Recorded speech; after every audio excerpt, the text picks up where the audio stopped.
let's not forget it's still basketball season. And so we welcome in our pals Kenny Ducey, and we also have Ryan Magdziarz, host of the Four Seasons podcast for Ball is Life. What's going on, guys? Hey, I'm doing well, Koff. That's all I can say. I just wanted to be test with out you. the soft launch again to see what happened. Sure enough, people want to be asked individually how they're feeling. Ryan, how are you? I couldn't be better. Good. I'm glad. Anytime I'm with you, Koff is a good time. I've always said that. All right, let's go NBA pick and roll, guys. We're going to see which DFS and Sportsbook plays tonight are going to be the best options, or maybe you would roll to another. So, again, NBA talk, Big Ten game slate in the association. You have Giannis Antetokounmpo, who is the most expensive player on the slate. Are you going to pick him, Ryan, or is there maybe someone who is a little bit more appealing to you think is going to outscore the Greek Freak? So I do love the matchup, but I'm going to roll here. I'm not going to go with Giannis because there is other players that I like, but it seems like Giannis is maybe in a little mini slump. The last 4 games, 35, 33, 46, and 47 fantasy points, and we're used to him on a season average of scoring 57. And I don't know if it's a little bit of a all-star break hangover or what, but Giannis just doesn't seem right as far as a fantasy point standard, so I'm rolling with Giannis. What about you, Ducey? Looks like Giannis could be in the neighborhood of 60 points tonight. Obviously, if that's just basically even meeting his projection either, that's not him going crazy. Do you think he's going to underachieve again?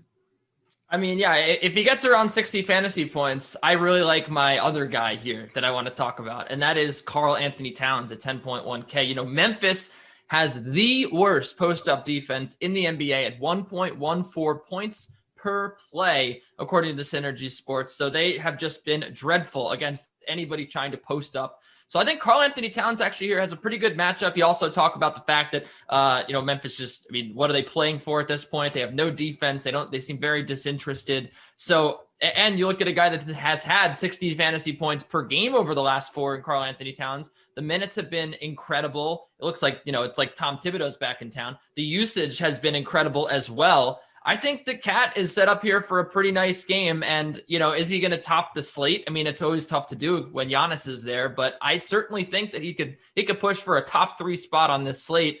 And that's why I think the price is just really good here. Dudes, let's talk point guards here. You have Steph Curry, who just played last night, so you got to consider the back-to-back. Got a little bit banged up, obviously, hurt the tailbone, stayed in the game, still went for 55, 56 fantasy points. It was a very good day, but again, all things considered, lingering effects of the injury, if there is one, and of course, just the fact that he played last night. Do you want to chase him again, or are you ultimately going to roll elsewhere? He's a little expensive here. I mean, you look at the last 2 back-to-backs that he's played, and obviously it's not, it's apples to oranges because they're different teams, but 40 and 45 DK fantasy points. The only concern really with injuries with the Golden State Warriors is when, a guy has like a thigh bruise and they're just like, well, you're not going to play for 5 games. It's a lost season without Clay. So I think that, as long as he plays, I think that he'll be fine. I mean, he's been there. This is a pace-up game here. The Warriors have a fast pace. The Toronto Raptors are in the top half of the league in pace. They don't have a good defense. But at point guard, I don't know if he's the most exciting guy here, despite the fact that he just takes all the shots of this team. I'm actually looking at 2 other guys here. We'll talk about Nickeil Alexander-Walker. Of course, if everyone remains out for the Pelicans, $6,200 is just, it's impossible to pass him up. But Donovan Mitchell is a sneaky guy at $8,800 if he plays, because I think that this is a very good matchup here against the bad Bulls defense, against Zach LaVine. It's another pace-up game, and he's a guy that has gone for 50 fantasy points just 2 games ago in, 28 minutes? So, I mean, it's been incredibly efficient for him. And the Jazz have missed him on offense. So I actually think that he's a really sneaky play here. If you don't, but I don't blame you if you want to go to Curry. So Ryan, if you want to obviously pay down what Ducey outlined, that's an option. But you also have guys like Luka and Dame, Trae Young on this slate. If you want to stay upper echelon price-wise, you going to pick Steph or roll elsewhere? I'm kind of with Kenny. I'm okay if you want to roll with Steph, but there are other pay-up options that I would prefer. Steph, despite his injuries, the last 2 games, over 52 fantasy points. So the only reason I kind of am okay with it was, like he mentioned, the pace. And I feel like with Lowry out for the Raptors, everything's kind of muddy. Everybody's just kind of running amok. And it's way more offense-oriented for Toronto, or I guess Tampa now. But I like the pace with Steph playing a Raptors team that is underachieving their butts off this year. I applaud you. I'm kind of with Kenny, are not words that we've heard here on this show before. Quite a thing. All right, let's talk about a guy that Kenny brought up before, and that's NAW, Nickeil Alexander-Walker here, who 49 points, fantasy points last night. Obviously a breakout performance. Now tonight, there's recency bias. That element could be very popular. He's not expensive. He's $6,200. Do you want to pick him, NAW, again, or maybe you roll to a different value option?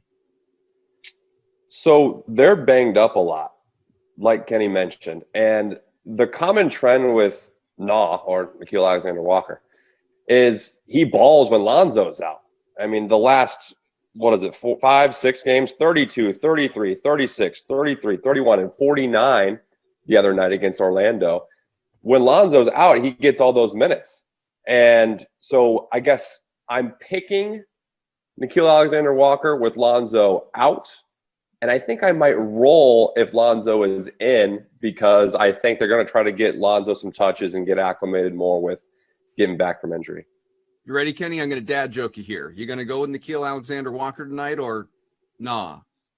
Yeah, I expected that one. Yeah, yeah. I mean, I think that Ryan kind of hit the nail on the head with, if these guys are out, I mean, it's a no-brainer. I know he's going to be super chalky, but you can't get away from him. But the thing about this game is, like, I just love the matchup. I think that anybody who plays point guard here against Trae Young is worth a look. So whether or not, Lonzo Ball's on a minutes restriction is going to obviously dictate if you want to attack that matchup. But Alexander Walker is a guy that we know has done plenty in the league so far. He's very talented. He can get it done, even when these other guys are in the lineup. But obviously the ceiling is the roof when this guy is playing without the stars here. So I definitely like him as a play. I'm going to have exposure to him as, if New Orleans is still dealing with injuries. I'm going to kind of go out of left field, though, because this guy's not a value play, but I wanted to sneak him into this segment if I can, Koff. Nikola Vucevic at $9,000. Look, I know that's not a value play here, but I think that this guy could very well be priced about $700 more given the matchup. Everyone's going to be scared to go against Rudy Gobert, but the Jazz have actually been the third worst team on points per play against post-ups. I was just talking about that with the Grizzlies. And that's not the only reason I like him. The Bulls, since acquiring Vucevic, have led the league in post-ups by like a ridiculous margin. They've run over 19 post-ups per game. They are force-feeding the ball to Vucevic. Not only that, the guy has taken 6 threes per game this year, and the Bulls have been one of the worst three-point shooting teams in the league over the last 5 games, and really over the last 10. And the reason they lost to the Jazz so badly last time is because they just hit 27% of threes.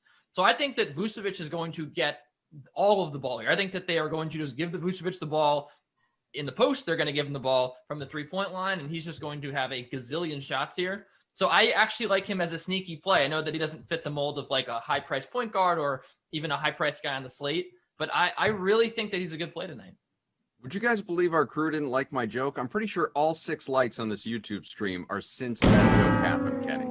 I loved it. Yeah, Ryan was on it. He was right there. Let's go DK Sportsbook, guys. Kenny, is there a spread in particular you're looking to bet tonight? I just said it here with that I think Vucevic is in a good matchup, but I really actually like the Jazz here to cover this gaudy spread, given Donovan Mitchell is in the lineup, just because, you look at the last time these two teams played, the Bulls actually outscored the Jazz in the paint by like 20 points. They out-rebounded the Jazz. They outworked the Jazz. They I think shot 43% from the field, which was pretty comparable. And they lost. They got blown out. Like all these things went their way and they still got blown out. And it was because they shot 27% from 3. I mentioned that they can't shoot right now from 3-point land. I'm obsessed with this game. And they look, I just think that like the 3-point shooting is not going to get better against one of the best perimeter defenses in the league. The Jazz have been cover machines at home this year. Only 5 times they haven't covered as the home favorite. And you have Donovan Mitchell, obviously, if he returns, this offense is going to ratchet up to another gear. We don't have to see Jordan Clarkson take, a million jump shots ever again, hopefully. And I really just like them to beat up on the Bulls again, given Donovan Mitchell comes back. And I think actually this spread is probably too low if he's playing. Let's go to my hype man, Ryan. Which spread are you betting on tonight? I'm not in on the Bucks lately. They've lost 3 of their last 4. They've slid to third in the Eastern Conference rankings, if I'm not mistaken. Giannis is on a mini slump, like I mentioned. And at the same time, the Blazers have won their last 4. So this line of Portland plus 2.5 is looking pretty attractive to me. I think the trend continues with both of these teams. And Milwaukee, for some reason, I haven't watched them much in the last 4 games, but just looking at the numbers, Giannis isn't producing the same on offense. So I'm taking Portland plus 2.5, and I'm willing to mortal lock that in.